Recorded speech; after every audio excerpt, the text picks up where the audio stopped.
Welcome back to Well, That's Interesting, the Too Bad for That Guy edition. Oh my God. Yeah. I'm already stressed because I'm like, okay, that means this guy has died. Or there's something lodged in his ass. I mean, I have no idea. Those are two great guesses. Right? No, it's right. I've been on this show before and I know how it goes. Or it's a parasite. Ooh. Okay, we should get into it. Okay. This is In-Betweeni 065. Neanderthal stuck in well. Sounds about right. And fastest human-made object in the universe so far. I have no idea what that means. Is it a rocket? Is it... That's all I can think of. But I gotta know more about this Neanderthal.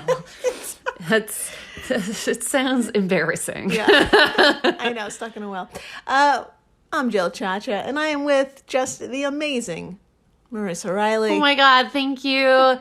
It's so good to be here. It has been a long night full of shows all over New York, and I'm not going to lie, I'm so happy to be doing this show. Yeah, this is your third show. Well, you just had 3 shows in New York. Yeah. I had another podcast recording. I had one show in the city, one show in Brooklyn. Now I'm back in Queens and we are recording, and this is the one I've been so excited about all night. I'm like, I can't wait for Jill to tell me about something horrible. Oh my God. We've got it's going to be great. Amazing. I cannot wait to tell everyone. If this is your first time listening, welcome to the flock. Welcome. Dr. Riley here comes in cold and learns everything in real time, just like you. It's true. So. I had no idea what we were going to talk about. I don't think Jill even gave me a clue. She has been giving me clues about our Christmas episodes. And by clues, I mean, she said they're going to be good. That's like, she'll like come up to me in the middle of the week and she'll be like, this next episode? Not the one we're doing, but the one like 2 weeks later is going to be incredible. But this is, that's how it always is. And I'm like, that doesn't help. What, is it about turtles? I don't know. And then she won't tell me. I know. What a tease. What a tease, Jill. So today, I guess we should just like totally begin. Let's launch. Let's do it. Let's begin. Let's begin by heading back in time several million years to the kooky 1990s. Oh my God, it's so long ago. 1993, to be exact. Holy shit. And we're spending the day with an equally kooky group of Italian cave explorers. Of course we are. Who decided today's the day. They're going to squeeze their bodies through crevices of a cave system whose limestone has been worn away by running water over the millennia. Now, okay, so there's a lot of things I want to do with my life. But cave, this goes back to my constant theme of the outdoors. But cave diving sounds horrifying. Yes, it is. It sounds horrifying. Yes, it is. If you've seen the movie The Descent, it just looks terrifying. It looks like you're going to get trapped. You're going to run out of air, and you're going to run into ancient cave creatures. Ancient cave creatures that are going to kill you. I mean... Does that sound right?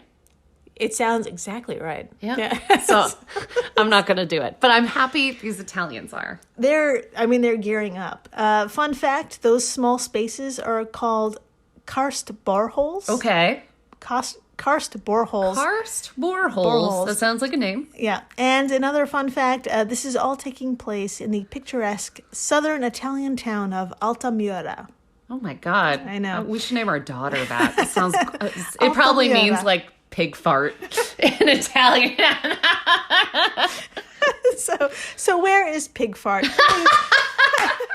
My friends, please picture the stiletto boot that is Italy. Gorgeous. Okay, everyone sees it. Please point to the high heel. Okay. Okay, now move your finger up and to the left just a bit, and here we are in Altamira. Pig fart. In Dr. Riley's translation. Yes, you're welcome. I'm a doctor. Their descent into this cave system went completely fine. Oh, good for them. And everything seemed pretty typical until they wedged themselves a little farther down into one particular tight crevasse. Oh, no. About the width and the depth of a well. I smell a cave creature. Now, at the bottom, they found a scene straight out of a mob movie. Oh, shit. Now, greeting them was an exposed human skull. Oh, my God. And what looked to be that person's shoulder bone just peeking out from, like, one side of the well's ancient walls. Just like, as though it was coming out of the wall, reaching out. That's terrifying. I mean, a cave creature would have been scarier, but this is the next creepiest thing. Is to see a person. Right, reaching out of a wall. Reaching out of a wall. This is exactly what it looked like. So unsettling. Uh-huh. Yeah. But it was clear this was no recent mob hit. The partially exposed skeleton was bespeckled with stalactites. Oh. You know, those little structures that resemble, like, icicles? Oh, yes. Hanging down from cave ceilings. Now, they were all over these bones. Oh, God. And my friends, the image is haunting. So, of course, we're going to take a look at it. Of course. I had a feeling. As soon as you started talking about it, I was like, oh, we're going to see this guy, aren't we? We're gonna see a photo of it. Dr. Marissa, here is the face that greeted these cave explorers. Please tell us what you think, how you feel. Please describe the number of formations. Okay. And if anyone would love to take a peek, all of the photos we talk about today will be on our social media stuff, so please come on by and take a look. Yeah. You could also Google the words Altamira, Italy, Discovery, Neanderthal, and Jesus Christ. You nailed all of those words. I did. That was a lot of tough words. So Altamira is just beautiful.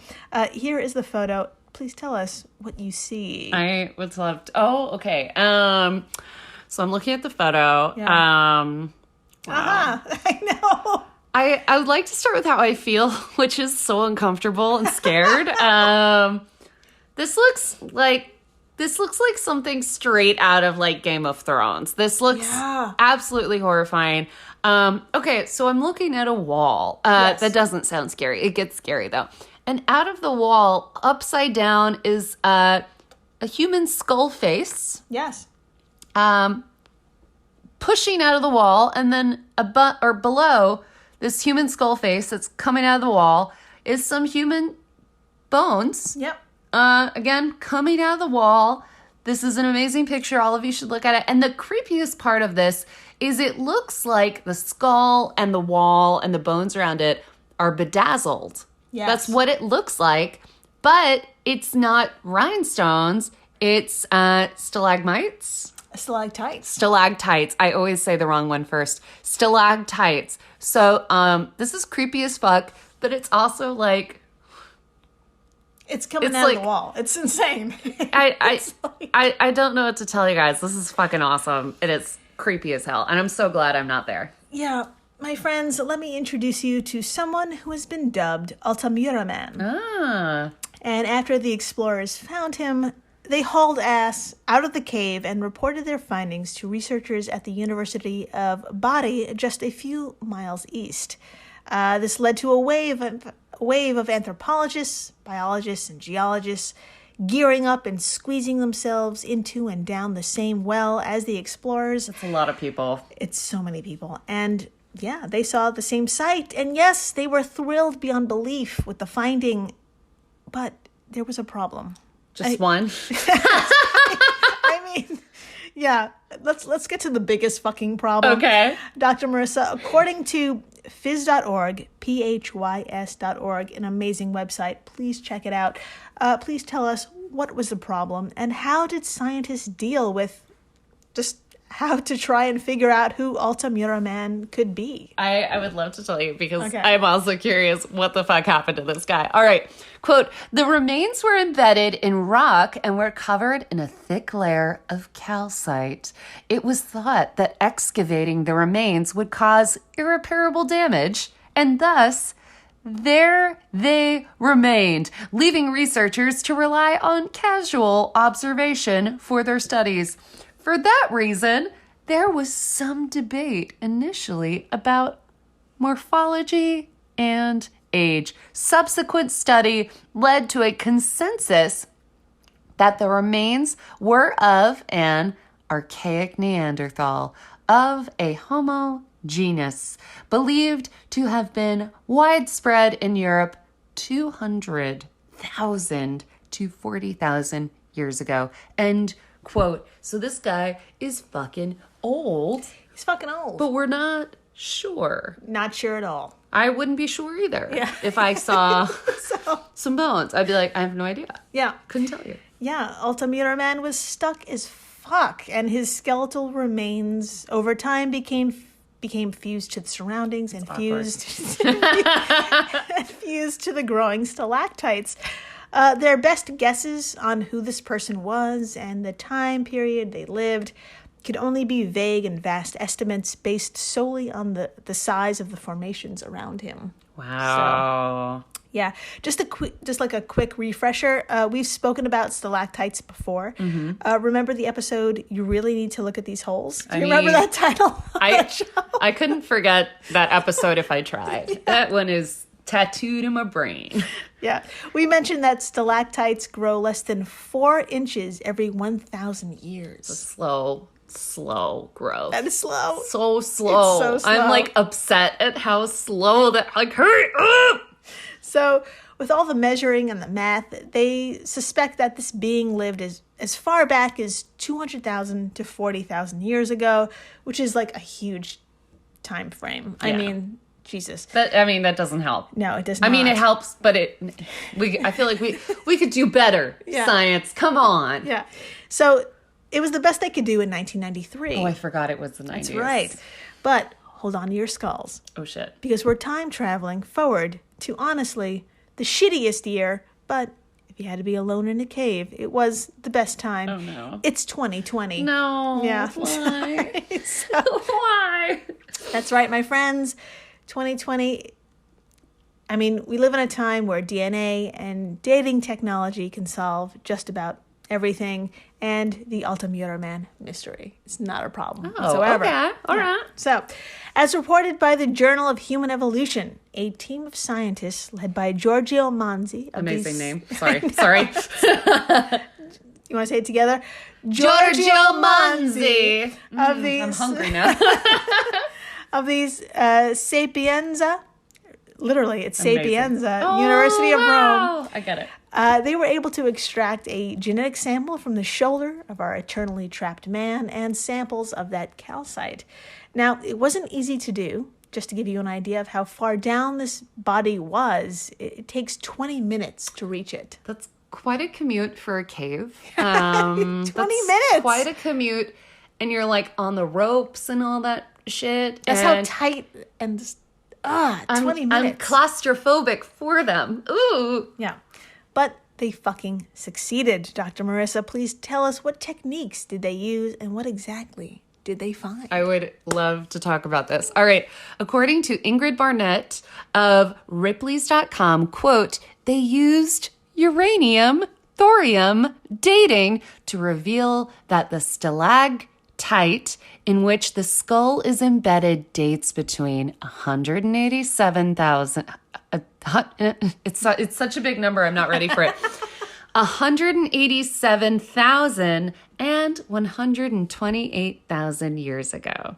They plan to test the sample DNA to find out whether it can be sequenced. If the DNA can be sequenced, they can hope it will reveal significant details about Neanderthals and their place in the history of humanity. In the meantime, these findings make Altamira man the oldest Neanderthal bone sample to ever yield DNA. End quote. So the Altamira man is like the oldest man. It's like it's the oldest person to ever yield DNA. Yeah. It's the oldest man with an asterisk. Yeah, that's right. But that's so crazy. It's insane. It's so funny because earlier I was like, I've heard of this before. I feel like I've seen like a Guardian article or something about the Altamira man. Yeah. And so, Altamira, apologies. And now I'm like, oh, because it's an old guy. Old as fuck. Yeah. I figured it out. Yeah. So, as researchers attempt to sequence this person's DNA, we can tell by the jawline and the teeth that this person was a young adult male who didn't have the best oral health. Okay. He reportedly was missing 2 teeth and had lots of plaque, which is actually quite surprising for his species, Homo neanderthalensis. Really? Yeah. Who walked the earth for a damn long time, from about 350,000 to 40,000 years ago. And apparently they were adamant about dental hygiene. Really? I know. Jacopo Mojo. We got this. We got this. So, Jacopo Mojicetti. Nailed it. Ooh, a professor in the Department of Biology at the University of Florence told CNN.com, quote, "The tooth loss is something interesting. We have a large fossil record of Neanderthals, and that's not typical," end quote. Oh my God, wait. So they were good? I mean, like, I have terrible teeth and I brush my teeth like 3 times a day. Yeah. They had good... What the fuck did they do? They had amazing teeth, apparently. Were their teeth just good? Were they cleaning it with leaves and dinosaur bones? What? No dinosaurs, no. No dinosaurs, No. but the bones were there. Yeah. I don't know. They were just, they understood. Wow. They understood flossing better than me. So this is embarrassing for everyone Yes. right now. So I know what you're thinking. How and why the fuck is he there? Oh, yeah. Let's move on from the teeth. Great question. My theory, a guy who's missing 2 teeth and is probably the kind of guy to say, "Hold my beer," and went into the cave and never came out. Yes, 100% your theory. Yeah. I'm with it. Now, there's no way to ever know why he went in, but Jacopo had a theory and what happened once he went inside. Oh So, my God. Dr. Marissa, please tell us what he told CNN back in late 2020 in a very dramatic and Italian way. I would love to. I can't do an Italian accent, but I can do a dramatic rendition of this. All right. Quote, "This individual must have fallen down a shaft. Maybe he didn't see the hole in the ground. We think he sat there and died," said Moji Chechi. Quote, "The original shaft he fell through is no longer there." I'm so bad at this dramatic rendition. "It's been filled by sediment, so we are confident the entire skeleton is there. No animals could have got there." End quote. How was that, Jill? It's, I think that's the hardest I bombed tonight. you tried your spookiest. I tried my spookiest. I love it. Wait, Pete, it sounds like he fell. Yeah, I mean, basically he fell through an opening in the floor and was unable to get out, subsequently dying of dehydration. Ouch. Probably. It's very difficult to say, but one day, perhaps another 20 years from now, we could safely remove Altamira Man and see the rest of his body, which reveals a lot more. Yeah, maybe he had a tail. I know. Maybe he had a tail. I'm a murderino, so I'm wondering if he was just dumped there, after some ancient Italian hit job. Oh. Especially since he was upside down, which is very interesting. Yeah. As, I'm going with murder. I don't think this is aliens. I do think this is homogeneous murder. Yeah, they just threw him down there. Yeah, in my opinion. Yeah. So time will tell. After the break, we're moving on from stuck to warp speed. Oh, shit. I know. Stay tuned. Please do. Hey everyone, Jill Chacha here from Well That's Interesting, and I am absolutely thrilled to tell you about Spotify for podcasters. I use it, I love it, and it all started by downloading the free Spotify for Podcasters app, which has all the tools you need in one place to record and edit your masterpiece of a podcast. Spotify for Podcasters also distributes your show to all major platforms. So when you hit publish, your episodes will stream not only on Spotify, but I'm talking about the Apples, the Googles, Stitcher, Good Pods, the other ones. You get the idea. And you can monetize your podcast with no minimum listenership required. You could also set up monthly subscriptions and record ads just like this one. So what are you waiting for? Download Spotify for podcasters today and start changing the world. Oh, and please, stay interesting. And we're back. We are so back. We're back, and it's 2018, and all eyes are on the launch pad at Cape Canaveral Air Force Station. In the Sunshine State, which is, of course, Florida. Aha! Back in Florida, I see. That's right. Believe it or not, this story has the words Florida and success in it, which is rare. What? And Florida, look at you! I'm loving it. And we have NASA to thank. It was because that year, on August 12th, an incredible first lifted off. Dr. Marissa, please tell us what is so unique about the satellite NASA sent into space. I would love to talk about it. All right, from nasa.gov, quote, "The Parker Solar Probe is humanity's first visit to a star." I know. Oh my God. NASA's historic Parker Solar Probe mission is revolutionizing our understanding of the sun, where changing conditions can propagate out into the solar system, affecting Earth and other worlds. Parker Solar Probe travels through the sun's atmosphere closer to the surface than any spacecraft before it, facing brutal heat and radiation conditions to provide humanity with the closest ever observations of a star, end quote. I'm not gonna lie, I'm pretty obsessed with this thing. No. Dude, we've never been to a star. We've never been to the sun. We've never been to the sun. Dude, the sun rules so much in our lives. I know, it's right over there. The sun is why we have summer. The sun is why I have skin damage. The sun has changed so many things about my life, and it's all, I know. Some of it's awesome. Hot take, fuck Mars, right? Fuck Mars. Maybe we should think about We should focus on the sun. Should we go there? No, but we should send more fucking... I love that this is a probe. I love that we're going to space without going to space. That's so chill. I love that. No, we're going to space. This is very into space. I mean, we're going to space, but there's no one in that probe, is there? Not at all. No, That's what I love. It's like working from home as an astronaut.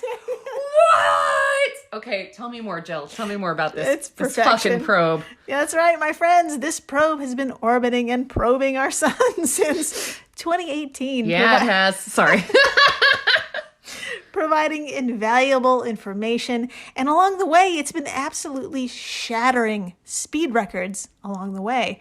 And this is all due to the bonkers and brilliant method NASA scientists have come up with to get Parker closer and closer than ever before. Amazing. Now, long story short, when Parker whips around the sun, it hurls itself out and into the gravitational pull of Venus, which helps slingshot it back to the sun. And all of this slingshotting, if you will, is throwing Parker into warp drive. I am obsessed with everything you just said. Yeah.